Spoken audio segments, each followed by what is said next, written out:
18 ವರ್ಷದ ಗೃಹಿಣಿ ದಿಢೀರ್ ನೇಣಿಗೆ ಶರಣು. ಗಂಡನ ಮನೆಯಲ್ಲಿ ಆ ರಾತ್ರಿ ನಡೆದಿದ್ದೇನು?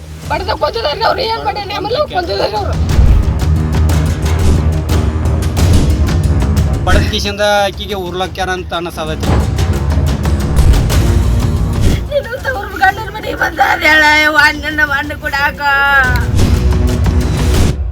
ಹೀಗೆ ಹೆತ್ತ ಮಗಳನ್ನ ಕಳೆದುಕೊಂಡ ತಾಯಿ ಕಣ್ಣೀರು ಹಾಕ್ತಿದ್ದಾಳೆ ಕಣ್ರಿ. ಗ್ರಾಮದ ಜನರು ಇದೇನಾಗಿ ಬಿಡ್ತು ಅಂತ ಬೇಸರದಲ್ಲಿದ್ದಾರೆ. ಚೆನ್ನಾಗಿದ್ದ ಸೊಸೆ ದಿಢೀರಂತ ನೇಣಿಗೆ ಶರಣಾಗಿದ್ದಾಳೆ.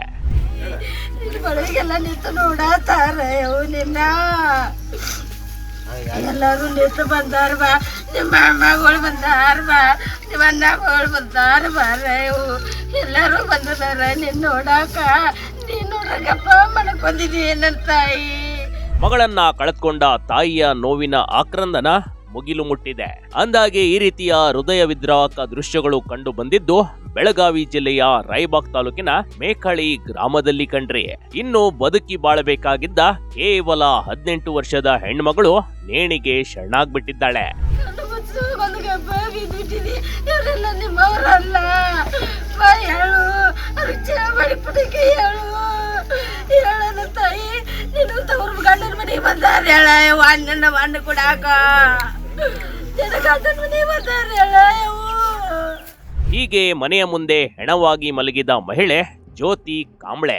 ಈಕೆಗೆ ಕಳೆದ 3 ವರ್ಷದ ಹಿಂದೆ ಹನುಮಂತ್ ಕಾಂಬ್ಳೆ ಅನ್ನೋನ ಜೊತೆ ವಿವಾಹ ಮಾಡಿಕೊಡಲಾಗಿತ್ತು. ಆದ್ರೆ ವಿವಾಹದ ನಂತರ ಹನುಮಂತ ಹೆಂಡತಿಯನ್ನ ಹೆಂಡತಿ ತರ ನೋಡಿಕೊಳ್ಳಲೇ ಇಲ್ಲ.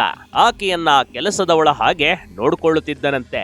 ಇನ್ನು ಗಂಡನ ಮನೆಯವರ ಕಿರುಕುಳ ಮಗಳಿಗೆ ಹೆಚ್ಚಿತ್ತು ಅಂತಾರೆ ಜ್ಯೋತಿ ತಾಯಿ. ಸರಿ, ಮದುವೆಗೆ 3 ವರ್ಷ ಆಯ್ತ್ರಿ. 3 ವರ್ಷ ಆಯ್ತ್ರಿ. ಸ್ವಲ್ಪ ಮನ್ಯಾಗ ಪ್ರಾಬ್ಲಮ್ ಐತಿ ಅಂತಂದ ಮದ್ವೆ ಆದ ಗಜಿಗೆ ಓದ್ತಿರಿ ಆಕೆನ. ಓದ್ತಿರಿ ಒಂದ ತಿಂಗಳು ಇಟ್ಕೊಂಡಾರಿ ಟಾರ್ಚರ್ ಮಾಡಕತ್ತಾರ ಆಕೆಗೆ. ಒಟ್ಟು ಏನಂತೀರಿ ಆಮೇಲೆ ಒಟ್ಟು ಟಾರ್ಚರ್ ಮಾಡೋಣ, ಅದು ನನಗೆ ಅದು ಕೊಟ್ಟಿಲ್ಲ, ಇದು ಕೊಟ್ಟಿಲ್ಲ, ನನ್ನ ಕೈಯ ಪೋಲಿಯೇಟ್ ಕೊಡುವಾಳು ಹುಡುಗ ಹುಡುಗ ಟಾರ್ಚರ್ ಮಾಡೋಣ. ನಮ್ಮ ಹುಡುಗಿ ಏನು ಹೇಳಲಾಗಿಡ್ರಿ, ಆದ್ರೂ ಅವರ ಫೋನ್ ಚೇಂಜ್ ಮಾಡಿ ನಂಗೆ ಹೇಳೋರು, ನಿಮ್ಮ ಹುಡುಗಿ ಅದನ್ನ ಮಾಡುವತ್ತು ಇದನ್ನ ಮಾಡುವತ್ತ. ಜ್ಯೋತಿ ಗಂಡನ ಮನೆಯವರು ಕೊಡಬಾರದ ಕಷ್ಟಗಳನ್ನ ಕೊಡ್ತಿದ್ರು. ಗಂಡನಾದವನು ಕೇವಲ ಹೆಂಡತಿಯ ತಪ್ಪನ್ನೇ ಹೇಳ್ತಿದ್ದಂತೆ. ಹೆಂಡತಿಯಾದವಳು ಜಳಕ ಮಾಡಿಸ್ತಿಲ್ಲ, ಕೈಕಾಲು ಒತ್ತಿಲ್ಲ, ಗಂಡನ ಸೇವೆ ಮಾಡ್ತಿಲ್ಲ ಅಂತ ಸಾಕಷ್ಟು ನೆಪಗಳನ್ನೇ ಹೇಳ್ತಿದ್ದ. ಈ ನಡುವೆ ಅತ್ತೆ ಮಾವ ಗಂಡನ ಮನೆಯವರ ಕಿರುಕುಳ ಬಹಳ ಇತ್ತು ಅಂತಾರೆ ಜ್ಯೋತಿ ಸೋದರ ಮಾವ. ಮಾಡಿದ್ರಿ ಅಂತ ಅವ್ರ ಅಪ್ಪಗ ಹಾರ್ಟ್ ಅಟ್ಯಾಕ್ ಐತಿ, ಹಂಗ ಹಿಂಗ ಅನ್ನ ಅಂತ ಸ್ವಲ್ಪ 15 ದಿನ ಆ ಕಡೆ ಒಂದು 15 ದಿನ ಈ ಕಡೆ ಒಂದು 15 ದಿನ ನಾನು ಕಳಿಸಿದ್ವಿ. ಕಳಿಸಿದ ನಂತರ ರೀ ಆ ಹುಡುಗ ನನಗೆ ಕೋಲ್ಗೇಟ್ ಕೊಡುವಾಳು, ನನಗೆ ಜಳಕ್ಕೆ ನೀರು ಕೊಡೋಳು, ನನಗೆ ಚಡ್ಡಿ ಕೊಡುವಾಳು ಅತನ್ಸಿದಂದ ಕಾಗಾಳಿ ಹೇಳಕತ್ತಾರೆ. ಅತ್ತಿಗೆ ಕಾಗಾಳಿ ಹೇಳಿದ್ರೆ ಕಾಗಾಳಿ ಹೇಳೋಣ. ನಮ್ಮ ತಂಗಿ ಮಕ್ಕಳ ಎಲ್ಲ ಹೋದಿವ್ರಿ. ಹೋಗಿ ಕಿಶಿಂದ ಅಲ್ಲಿ ಆಕಿಗೂ ಬೇದಿವ್ರಿ, ಅವಂಗೂ ಬೇದಿವಿ, ಎಲ್ಲ ಮಾಡಿದ್ರಿ ಅಂತ ಬಾಜುದವ್ರ ಬಂದ್ ಕಿಶಿಂದ್ರಿ ಆಕಿ ಹಂಗದಾಳು ಹುಡುಗಿ, ಹಂಗದಾಳು ಹಿಂಗದಾಳು ಓಡಿ ಹೋಗ್ಯಾಳು, ಹಂಗ ಅಂತ ಎಲ್ಲ ಹೇಳಕತ್ತಾರೆ. ಹಂಗಾದ್ರೆ ನಮ್ಮ ಹುಡುಗಿ ನಾವು ಒಯ್ತೇವೆ ಅಂತ ಚಂದಂದ ತೊಗೊಂಡು ಬಂದಿವ್ರಿ. ಜ್ಯೋತಿಗೆ ಇನ್ನೂ 18 ತುಂಬಿರ್ಲಿಲ್ಲ ಕಣ್ರಿ. ಅಪ್ರಾಪ್ತ ವಯಸ್ಸಿನ ಹನುಮಂತ ಎನ್ನೋನಿಗೆ ಮದುವೆ ಮಾಡ್ಬಿಟ್ಟಿದ್ರು. ಆದ್ರೆ ಗಂಡನ ಮನೆಯವರು ಜ್ಯೋತಿ ಬೇರೆಯವ್ರ ಜೊತೆ ಓಡಿ ಹೋಗಿದ್ದಾಳೆ, ನಿಮ್ಮ ಮಗಳು ಸರಿ ಇಲ್ಲ ಅಂತ ಹೇಳ್ತಿದ್ರಂತೆ. ಹೀಗಾಗಿ ಜ್ಯೋತಿ ಪೋಷಕರು ಮಗಳನ್ನ ತವರು ಮನೆಗೆ ಕರ್ಕೊಂಡು ಹೋಗಿದ್ರು. ಕಳೆದ 3 ವರ್ಷಗಳಿಂದ ಜ್ಯೋತಿ ಗಂಡನ ಮನೆಗಿಂತ ತವರು ಮನೆಯಲ್ಲೇ ಹೆಚ್ಚು ಇರ್ತಿದ್ಲು. ಯಾಕಂದ್ರೆ ಪದೇ ಪದೇ ಗಂಡನ ಮನೆಯವರ ಕಿರುಕುಳಕ್ಕೆ ಜ್ಯೋತಿ ಪೋಷಕರು ನೊಂದಿದ್ರು ಕಣ್ರಿ. 2 ವರ್ಷ ಆದ ನಂತರ ರೀ ಸಾರಿಗೆ ಬಂದ್ ಕಿಶಿಂದ ಏನು ಮಾಡಕತ್ತಾರ್ರಿ, ಮಂದಿನ ತರವ್ರಿ 10-15 ಮಂದಿನ ಕುಡ್ಸ್ಕೊಂತಾರವ್ರಲ್ಲಿ. ಅವ್ರಿಗೆ ದಾರು ಕುಡ್ಸವ್ರಿ ತರವ್ರಿ. ಇಲ್ಲಿ ನಮ್ಮ ಮನೆ ಮುಂದೆ ದಂಗೆ ಮಾಡೋದ ನ್ಯಾಯ ಮಾಡೋದ ಮಾಡ್ಯಾರ. ನಾವು ಕಳ್ಸಂಗಿಲ್ಲ. 18 ವರ್ಷ ಆದ ನಂತರ ನೀವು ಬಂದು ಒಯ್ರಿ ಅಂತ ಅನ್ಸಂದು ಅವ್ರಿಗೆ ಹೇಳಿದ್ರಿ. ಅನ್ಕತ್ತಾಗ ಬಿಟ್ಟಾರ್ರಿ. ಬೇಸ್ತಾರ ದಿನ ಚಂಜಾಳೆ ಬಂದು ಚಲೋನೇ ಅದ್ರಿ, ಬಂದು ಓದ್ತದಾರ್ರಿ. ಓದ್ ಕಿಶಂದ್ರಿ ಬೇಸ್ತಾರ ಚಂಜಾಳೆ ತಂದಾರ್ರಿ. ಶುಕ್ರವಾರ ದಿನ ಚಲೋ ಅದಾಳ್ರಿ. ಈಗ ನೆಸಿಕಿನಾಗ ತೀರ್ಕೊಂಡಾಳ ಅನ್ಸಂದು ನಮಗೆ ತಿಳಿಸ್ಯಾರ. ಹೆಂಗೆ ಕೊಲೆ ಮಾಡ್ಯಾರ ಅನಿಸ್ತಿದ್ರಿ ನಮ್ಗೆ ಅವ್ರ ಕಿಶಿಂದ ಬಡದ ಕಿಶಿಂದ ಅಕ್ಕಿಗೆ ಉರ್ಲಕ್ಕ್ಯಾರ ಅಂತ ಅನಿಸತೈತ್ರಿ. ಗಂಡನ ಮನೆಯವರ ಗ್ಯಾಂಗ್ ಕಟ್ಕೊಂಡು ಬಂದು ಜ್ಯೋತಿ ತವರು ಮನೆ ಮುಂದೆ ಗಲಾಟೆ ಮಾಡ್ತಿದ್ರಂತೆ. ಪದೇ ಪದೇ ಮಗಳ ಬಗ್ಗೆ ತಪ್ಪು ಹೇಳುತ್ತಿದ್ರಂತೆ. ಜ್ಯೋತಿ ಎಲ್ಲರಿಗೂ ಧೈರ್ಯ ಹೇಳುತ್ತಿದ್ದ ಹುಡುಗಿ, ಆದ್ರೆ ದಿಢೀರ್ ಸಾಯೋ ನಿರ್ಧಾರ ಮಾಡೋಳು ಅಲ್ಲ ಅಂತಾರೆ ಜ್ಯೋತಿ ತಾಯಿ. ಹೇಳನಾರ ನಾವು ಒಂದ್ಸರಿ ಹೋಗಿ ಹಿಂಗ್ಯಾಗ ಮಾಡ್ತೀರಿ ಸಣ್ಣಕ್ಕಿದಳು ಅಂತ ಹೇಳಿನ್ರಿ. ಹೇಳಣ್ಣ ನೀ ಸಣ್ಣಕ್ಕಿನ ಯಾಕೆ ಕಳಿಸಿದಿ ಅಂತಂದು ನನಗೆ ಒಂದು ಸ್ವಲ್ಪ ಮಾತಾಡ್ರಿ ಬೇದ್ರಿ ಅವ್ರು. ಬೇನ ಹುಡುಗಿನ ತೊಗೊಂಡು ಬೈನ್ರಿ. ನಾ ಹುಡುಗಿನ ತೊಗೊಂಡು ಬಂದು ಈಗ 2 ವರ್ಷ ಐತ್ರಿ ಇಟ್ಕೊಂಡು ನನ್ನ ಮನ್ಯಾಗ. ಈಗ ಸಮಾಧಾನದಲ್ಲಿ ಬಂದ ಒಯ್ತೀವತ್ತಂತ ಹೇಳ್ರಿ ಅಂತ. ಈಗ ಕಳ್ಸಂಗಿಲ್ಲ ಏನ್ರ, ಈಗ ಕಳ್ಸಂಗಿಲ್ಲ ಅಂದ್ರೆ ಭೀ ಓದ್ತಾರ್ರಿ. ತೊಗೊಂಡು ಬಂದು ನೀನು ಬೇಸ್ತಾರ ಚಂಜಾಳೆ ತಂದಿದಾರ್ರಿ. ಇವತ್ತಂದ್ರೆ ಕೊಂದದಾರ್ರಿ ಈಕಿನ. ಏನು ಹೆಂಗೆ ಕೊಂದಾರ ಅವ್ರ ಕೊಂದಿದಾರ್ರಿ. ಆಕಿ ಗುರ್ರೆಲ್ಲ ಕೊಂದ್ರ ಸರ್ ಕುತ್ತಿಗೆ ಜರ ಪೆಟ್ಟಾಗಬೇಕ್ರಲ್ಲ. ಕಾಲ್ ನೆಲಕದವ್ರಿ ಬಡದ ಕೊಂದಿದಾರ್ರಿ ಅವ್ರು ಏನ್ ಮಾಡ್ಯಾರ ಆಮೇಲೆ ಕೊಂದಿದಾರ್ರಿ ಅವ್ರು. ಚೆನ್ನಾಗಿ ಸಂಸಾರ ಮಾಡೋಣ ಅಂತ ಹೇಳಿದ್ದ ಗಂಡ 3 ದಿನಕ್ಕೆ ಜ್ಯೋತಿ ನೇಣಿಗೆ ಶರಣಾಗಿದ್ದೇಕೆ? ಜ್ಯೋತಿಯನ್ನ ಗಂಡನ ಮನೆಗೆ ಕಳಿಸ್ಕೊಡ್ಲಾಗಿತ್ತು. ಇದೇ ಜನವರಿಯಂದು ಜ್ಯೋತಿಗೆ 18 ವರ್ಷ ತುಂಬಿತ್ತು ಕಣ್ರಿ.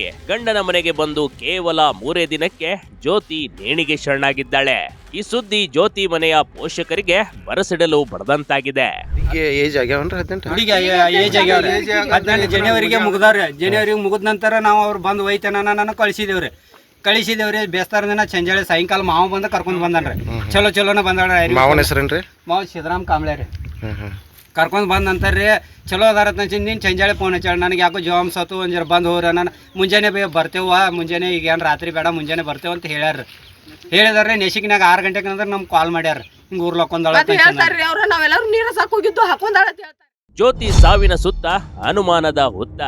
ಗಂಡನಿಂದಲೇ ಕೊಲೆಯಾದಳ ಈ ಜ್ಯೋತಿ ಮನೆಯಲ್ಲಿ ನೇಣು ಹಾಕಿಕೊಂಡಿರುವ ಬಗ್ಗೆ ಪೋಷಕರು ಅನುಮಾನ ವ್ಯಕ್ತಪಡಿಸುತ್ತಿದ್ದಾರೆ. ಯಾಕಂದ್ರೆ ಆಕೆಯ ಕಾಲುಗಳು ನೆಲದ ಮೇಲೆ ಇದ್ವು. ಹಾಗೆ ಚೆನ್ನಾಗಿದ್ದ ಹುಡುಗಿ ದಿಢೀರಂತ ನೇಣು ಹಾಕಿಕೊಳ್ಳಲು ಹೇಗೆ ಸಾಧ್ಯ? ಬೇಕಂದಲೇ ಗಂಡನ ಮನೆಯವರು ಮೊದಲು ಆಕೆಯನ್ನ ಕೊಂದು ನಂತರ ನೇಣು ಹಾಕಿದ ನಾಟಕ ಆಡ್ತಿದ್ದಾರೆಂದು ಜ್ಯೋತಿ ತಾಯಿ ನೇರ ಆರೋಪ ಮಾಡ್ತಿದ್ದಾರೆ.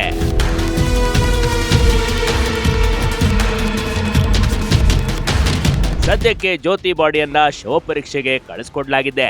ಇನ್ನು ಗಂಡನನ್ನ ಪೊಲೀಸರು ವಶಕ್ಕೆ ಪಡೆದು ವಿಚಾರಣೆ ನಡೆಸ್ತಿದ್ದಾರೆ. ಸದ್ಯ ಮೇಲ್ನೋಟಕ್ಕೆ ಜ್ಯೋತಿ ಸಾವು ಆತ್ಮಹತ್ಯೆ ಅಂತ ಕಂಡು ಬರ್ತಿದೆ. ಆದ್ರೆ ಅಸಲಿಗೆ ಜ್ಯೋತಿಯೊಂದಿಗೆ ಏನಾಯ್ತು ಅನ್ನೋದು ತನಿಖೆಯ ನಂತರವೇ ಗೊತ್ತಾಗಲಿದೆ ಕಣ್ರಿ. Big TV Karnataka, Chikkodi.